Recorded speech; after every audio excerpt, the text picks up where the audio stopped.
have a really busy and a good week of morning show guests and get-togethers here, so welcome to Monday. We're going to put the focus on the city of Richland Center today, and in the studio with us, Mayor Karin Tepley, who will join us in just a little bit. We also have brand new zoning administrator Aaron Umbehan in the studio as well to kick off today. Well, Aaron, good to see you. It's been a while. Morning, Phil. Glad to be here. This is a new role for you, zoning administrator. It is a very new role for me. Yes, indeed. I've been doing it now for going on a month. Okay. What attracted you to the job, first of all? Well, I've been involved in the school board for the last 4 years, getting involved in the community, and this is a role that's very instrumental in the future of Richland Center as far as zoning administrator. Just part of the comprehensive plan moving forward. With all of the construction and new businesses and all the talks of new things coming into the community and how important this role is, really piqued my interest and applied for the role. You've been a native of this area for a long while. You grew up here too, didn't you? Yes, I have. I grew up on a farm, actually down by Tom Nee's place on 58 and 14. Then moved to town in the early 90s. And went off to serve in the military in the United States Navy, came back, been in the dairy industry, and now here I am today working for the city of Richland Center. Keeps you busy. You mentioned the school board, where you're the school board president, correct? Correct, yes. I've been on the school board now for going on past my fourth year into my fifth. Been the school board president for the last 4 years. That's been a very exciting role. It's a big commitment. There's been a lot of challenging times. We passed a referendum.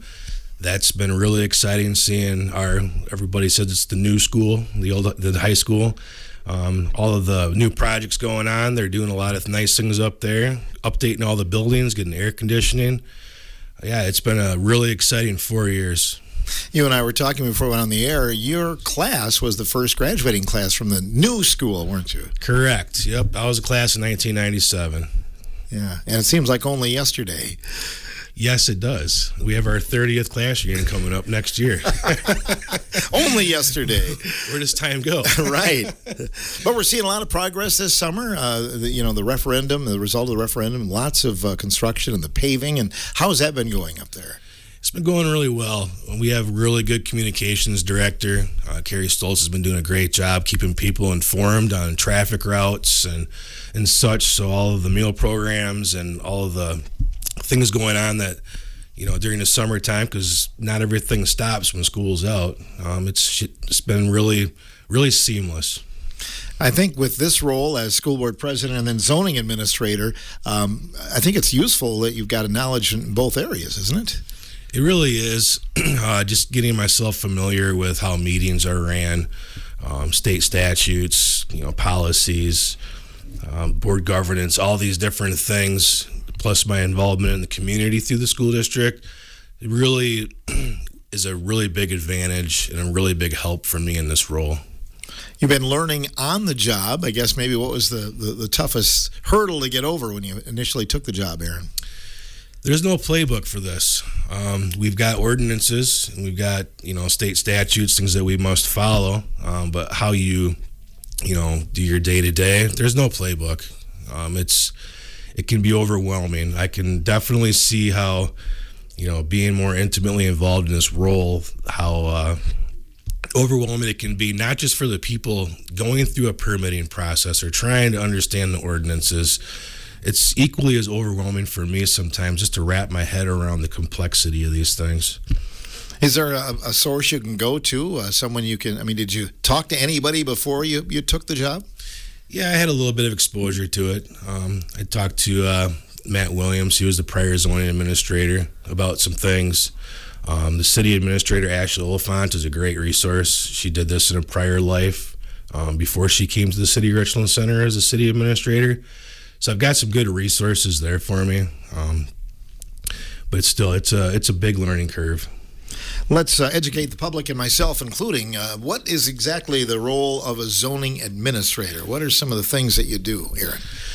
Well, it's to promote public health, safety, and welfare of everybody, fairness, as far as we don't want people building a garage on somebody else's property, or building fences too tall that are, unsafe for motorists, or allowing trees to be hanging into sidewalks where it's unsafe for folks walking down sidewalks. There's lots and lots of ordinances in place, as well as state statutes. So basically, the public safety, health, and welfare it's a big part of this. Can it turn into a complaint department at your office if somebody's, concerned that maybe somebody's a little bit too close to their property and things like that? Absolutely. There is on the city website, there's a public concerns link that a person can go to, and you can put pictures. You can remain anonymous if you want to. You could give the addresses and locations and such. There's absolutely an avenue for folks to, address their concerns or complaints. So in terms of when someone should get a permit, what are some examples? Because I don't know if everybody knows. I am a big advocate of ask questions first, spend money later. There can be roadblocks and hurdles that can make developing a property very difficult, especially if it's floodplain. And as we all know around here, if there's not hills, it's a lot of floodplain. So these things can be challenging. And just based on where you're located at within, around the city, because there is the ETZ zone, the extraterritorial zone. So it's like a 1.5 mile perimeter outside of city limits. That's not just city zoning, but it's also county zoning as well. So there's two entities involved in those processes. A permit for a garden shed? Yep, there is. You can absolutely do that. There is ordinances on that where there's size limitations. I believe it's less than 120 square feet. You can put one on your property. If it's greater than that, I believe it requires a conditional use permit, which would go to the Planning Commission and the City Council.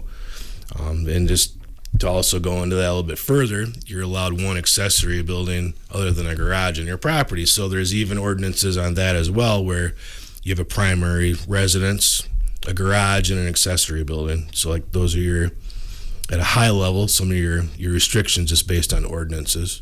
What about a deck, Aaron? Decks require permitting too. Think of it like this. Anything that changes the footprint of your property, whether it's a deck or a walkway entrance into your property where it's elevated with stairs, all of these things, buildings, decks, they all require some level of permitting through the through zoning, and also not just new construction. It's even if you replace it, because as we all know, if you put a deck on there 30 years ago, ordinances over 30 years could absolutely change, and to be in compliance and have a conforming structure, you still have to go through the permitting process, even if it pre-existed. What about a ramp going into the house? Is that something that's...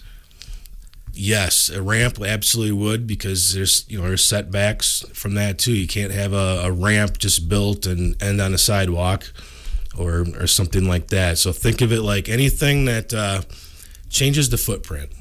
So if you take up real estate on your land outside of what's already existing, there is most likely some level of permitting involved.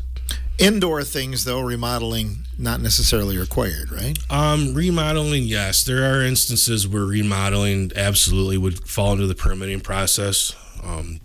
There's districts. So part of zoning is districts. You have like R1, R2, commercial general, commercial downtown.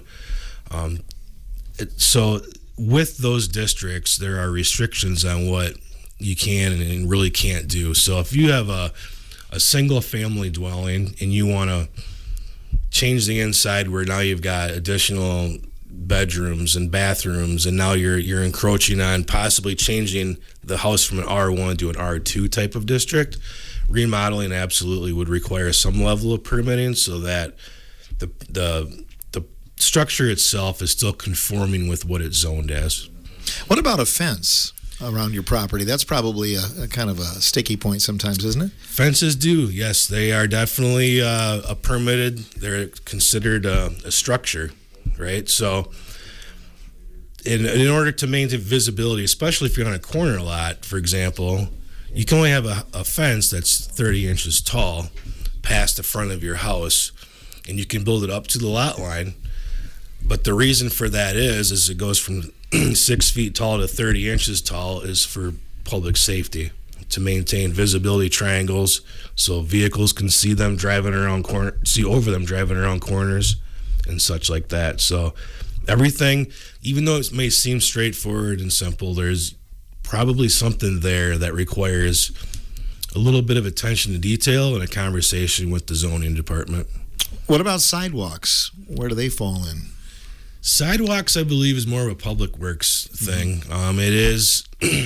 It is required that homeowners maintain sidewalks. There's a process for that as far as permitting and all of that. That goes to the public works department. I'm impressed. You've been on the job a month, and there's a lot of stuff you've learned, obviously. Well, thank you. It's been a lot of studying. There's actually a library. It's a city hall, and I have spent many hours checking out books, going into the past records to figure some of these things out. It's I feel like I'm in school again. Well, that could be scary if you're back in school again. I remember when you were in school. The one thing the library is missing is a card catalog. We're going to have to put one of those in. There you go. Or make it all digital. So who do you work with as far as in the city, hand in hand with some of the people that, on staff? I work a lot with Jason Glassbrenner. Jason and I are in conversations every single day. A lot of what we do is kind of intertwined, sort of like your sidewalk example. He leans on me, I lean on him. We both kind of are helping one another as we navigate this, because this is something that it's very important for the community, but it's never been a big priority to do. So now that zoning's been made a priority, I mean, really, all of us working together and networking is really, really important. So I've been working with, even with Scott Gald on some things as well, with some expansion projects, just fire truck access. Are there concerns? Do we need to change plans or have the developer change plans? So it's very cross-functional. It's very collaborative, which to me is very exciting. I really like and enjoy working with others. There's been a lot going on in the city as far as some construction and some upgrades and things like that. Really, a lot going on. Is it? Do you look at it as seasonal, or is it? Are you going to be busy the whole year? I've been told that it slows down a little bit as the frost hits the ground because construction slows. But that doesn't mean to say that there's not work to be done.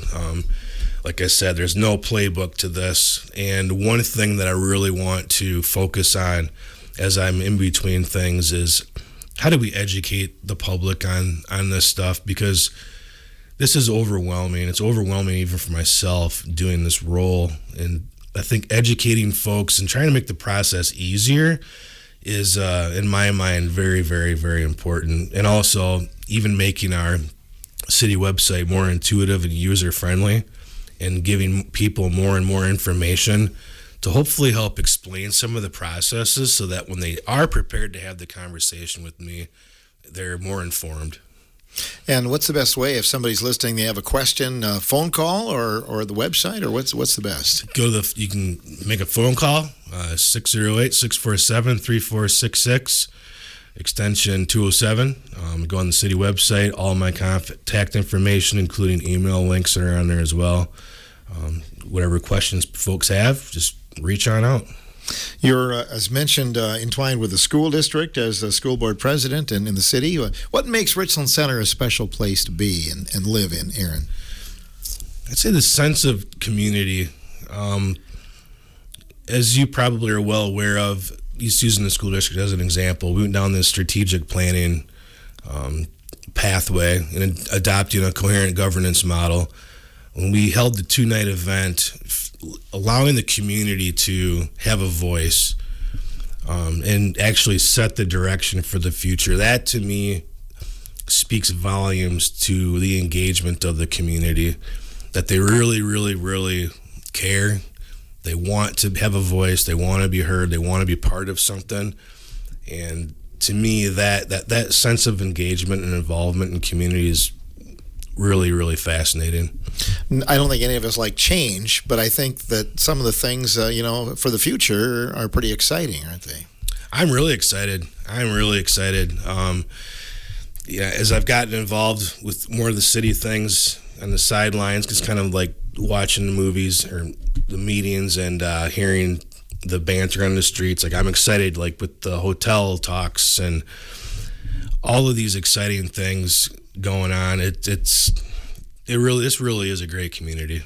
Thanks for coming in, Aaron. We appreciate that. Thanks for having me, Phil. I appreciate it. Good luck with the new job here now that you've been at it a month, and come back and see us a little bit later. I will. I'm hoping to make some appearances on here on a more frequent basis once I get my feet wet here and really start understanding things at a much higher level. Like I said, I really want to, educate folks and really help make a process that is overwhelming feel a little bit less overwhelming. Very good. Good to have you. We'll see you soon. Thank you. New Zoning Administrator Aaron Umbehan. This part of the morning show coming up. We'll talk with Mayor Karin Tepley on a Monday morning.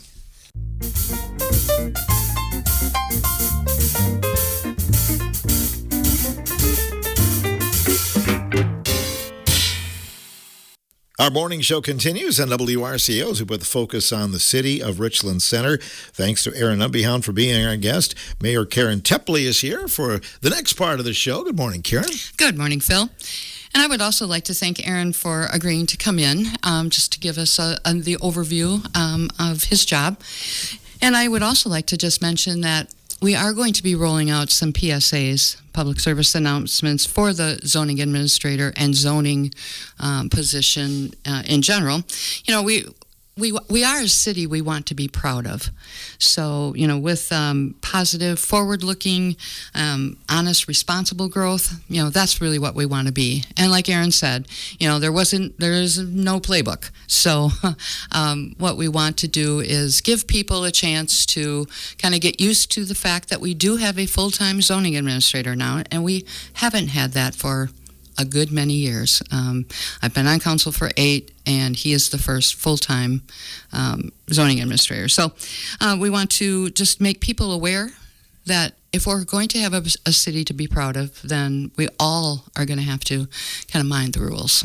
Sure. So does it make life easier, having the zoning administrator there? Oh, absolutely. Like I said, as the mayor, I do get, phone calls every now and then for, certain things that are going on in the city. And, before it would have to, we'll see what we can do about that. And now I can go, Aaron, we have a call that, you might be able to help these folks with, or people coming into the building. Once again, it was, go here, go there, but now they can just go right into Aaron's office and he can assist them. So that's really great. He's a new hire, and you have a new clerk as well. We do. Amanda Keller is probably a familiar name in that role. Amanda had moved out of the area for a job outside of for her husband, actually. And so they decided to move back, and the role was open. In fact, I think I mentioned to you that when we did our budget back in October of last year, we actually had to make the budget without a zoning administrator and without a clerk, just so that we could make our budget. So now that and that was the plan was for the first 6 months. So it is July, and so now we were able to put the job positions out there for both positions, and Amanda just happened to move back at that time, so it's been great. So she knows the role, and so we're really fortunate to have her back. Didn't require so much training then, did it? Correct. And she will be joining us. She had other commitments this morning, but she'll be joining me on one of the shows too. So I have a chance to chat with her. Since the last time you were here, I know you've had a few meetings and things like that. Anything you wanted to touch on? Oh, exactly. So the Budget Committee, one of the items that was on their agenda is a new purchasing and procurement policy. That's a 19-page document, which is very important because it also, manages how we're going to grow. So how we spend the taxpayer's dollar is very important. And our policy that we had previously was about a 3-page. There's been so many more new rules and regs from, both mostly from the state as well as the city, and we really need to upgrade that policy. So they're certainly going over that. And then the park board, once again, we are going to be looking at amending ordinances so that the ordinances and the state statutes match, because right now they don't. So that's still an ongoing process, but we're hoping by the next council meeting, which will not be tomorrow. I'll make note of that. So that'll be on August 18th. Hopefully we'll have that all buttoned up. And then one of my important jobs is appointing people to committees. And so I had the privilege of reappointing Dr. Sherry Johnson to the library board, and also a new appointment, Joseph Heaty. He has a background in journalism. He's a writer. He's just going to be a great fit for that committee. And then for the park board, I once again was able to reappoint Alicia Woodhouse, and then we put Brad Wagner on that park board.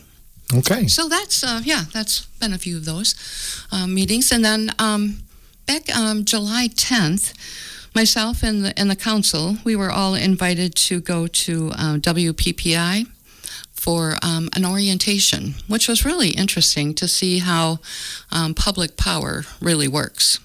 So that was very well attended. And then we also had on the 15th then, the president and CEO, Mike Peters from WPPI. He did a joint committee meeting with the City Utility Commission and City Council, because we have to extend the contract. So it's they have to talk about planning ahead and planning and zoning and all of that. They have to plan like 30 years ahead to get some of these contracts and to know where they're going. So we extended the contract out to 2073. My goodness. Yep. Who knows what we're looking at down the road that far? Right. So. Yeah, but they have to. So during the orientation, we went up to one of the rooms where they have. It almost looked like a NASDAQ stock exchange. They had all these graphs and everything, like, if solar is down, wind might be up, and and just how to manage how all that power has to come into transmission lines. They can only hold so much, so it's not like a free for all. It was just amazing, I'll tell you. That was really good. Lots of talk lately about the 765 kilovolt lines. What have you heard in terms of the city? Anything that's come across? Well, there have been some meetings, and I've attended the one that they had at the Phoenix Center. And as far as everything that we can tell, that there isn't anything into the city that we're aware of. So, but I know Tony Kurtz attended that meeting as well, and he's staying on top of it. And conversations between Scott Gald, our utility manager, Tony Kurtz, just to keep an eye on. Mostly because some of the companies that are in charge of this, they haven't filed any of their information with the Public Service Commission. So that's where the gray area is, because that hasn't been done yet. So once that occurs, then we'll have a better idea.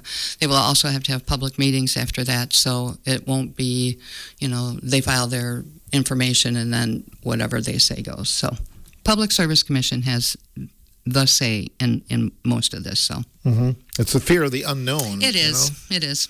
So hopefully we'll learn more as the months go on that. What about construction in the city? How's everything going this summer? Yes.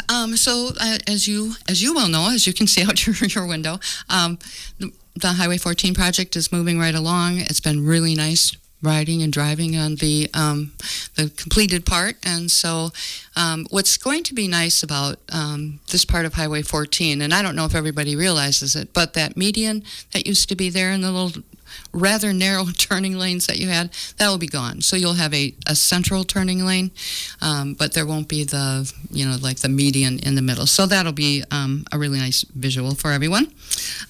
Projects going on in the city. I took a ride out to Panorama Estates yesterday and took a few pictures. So they're moving along really nicely, and same with Storyfield. So Storyfield is no longer a field. There's a lot of cement pads have been laid, and they're really, you can see kind of the makings of the road, and so they're really coming along nicely and right on schedule. They do have some, we've been receiving calls, people wanting to get on the waiting list for when the duplexes are built. So they've put signs up. So if anyone is interested in getting their name on the waiting list, you can drive by there and take down that number. That's exciting when you talk about growth and, yes. More tax dollars and things like that. So. Exactly. Much of our budget is centered around net new construction. I know former Mayor Todd Coppernall said it often here on the radio, because that's the number the state uses to do their formulas. So if they can see you're growing, they're going to help you grow.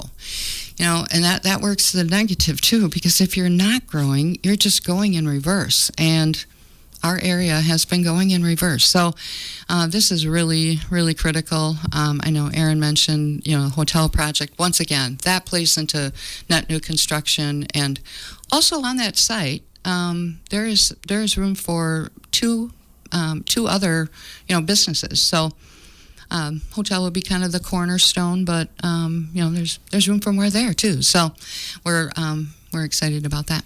Is there anything new in terms of the hotel? Nothing new just yet.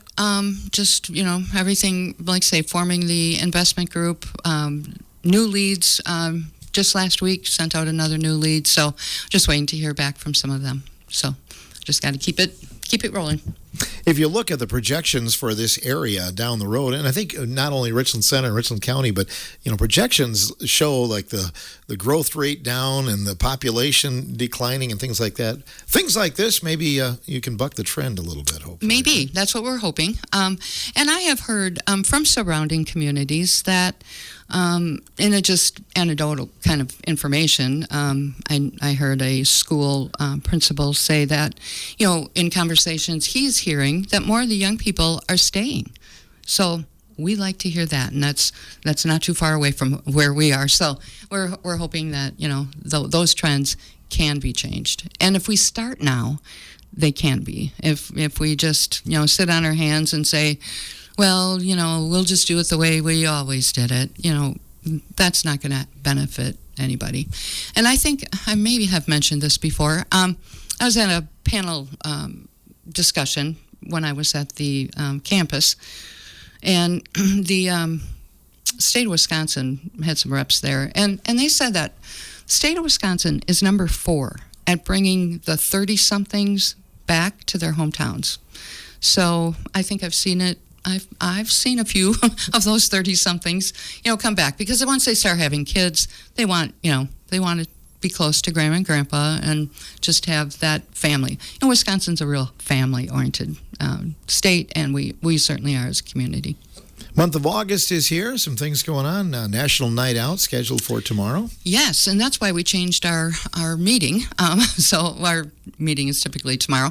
So yes, I hope everyone gets out there and enjoys everything that all of the fire department, the Richland County Sheriff's Department, Police Department, EMTs, all the work that they've put together for this event, and it's a great chance for everybody to get to see all these people in action when it's not the worst day of their life at that moment. So get out and ask questions and watch a few demonstrations. Should be a good time. Hopefully the weather will hold up. That's what I was going to say, Karin. Just hopefully stay tuned, because the forecast isn't that great, but I'm guessing there are some contingency plans we can talk about as well. And okay. So, yes, good. Anything else for the month of August you're looking forward to, you'd like to note today? We're certainly looking forward to the Grace Auction. That'll be happening here on the radio. I guess starts today. Shortly, correct? yes. Yep. So looking forward to that. I'll just say, if people haven't, given you a call to get their bid numbers, please do that. Grace is, once again, something very unique to our community. And you could probably help me how many years that has been going on. This is the 23rd. 23rd year. Yeah, that's just fantastic. And, the funds stay here in our community. So we just really appreciate the work that you all do to, make that happen for all of the individuals. Indeed, and not only for the city of Richland Center, but the entire area. I think every one of us can pick out somebody that's been helped by grace, and certainly we can pick out a lot of people who've been touched by cancer in our lives too. Exactly. So once again, appreciate all that work. And then I'll just mention that we're still reaching out to other of some of our larger employers. It's being kind of led by the utilities, so that we have an idea once again on growth. So if the largest corporations are either possibly deciding to go ahead and do some expansion, or maybe some things are happening and they're pulling back, that's really important for leadership to know. So we've had the initial meetings with Allied Machinery and also Schreiber Foods, and then we're going to continue to have those meetings like on a quarterly basis. So it's been really great to have a tour of Schreiber Foods. I never realized all of the computerized a lot of things, robotics and all of that's involved there. So it was very, very interesting to see that. And then also the city and the county are continuing to meet. So leadership from the county, board chair Carrie Severson, as well as vice chair Larry Ingle, myself, and Ryan Cairns, we are meeting once a month. And we're just discussing like the higher levels things so that we can plan ahead. That's really important, but it's so important to have the city and the county talking so that we're working together, which would lead me right into the campus projects. So those are still ongoing. They have meetings scheduled, but housing is still the topic for redevelopment there. I noticed some more buildings being worked on and taken down, it looks like. There are. I worked in both the library and Melville Hall, so it was nice to see Melville Hall is going to stay. But yeah, it is change and it is hard. But I think, once again, if we are going to move forward, unfortunately, those buildings were, 50 years old, and unfortunately, with the current regulations, ADA and all that, they just were not, it was just not feasible to keep them. So, once again, there will be room for, we're just hoping another thing that would impact the community as much as the campus did would take that place. Most definitely, so we can, that land doesn't stay dormant, put to good use. Correct. Right. So, and in terms of other things, if people want to get a hold of you, what about office hours? Sure.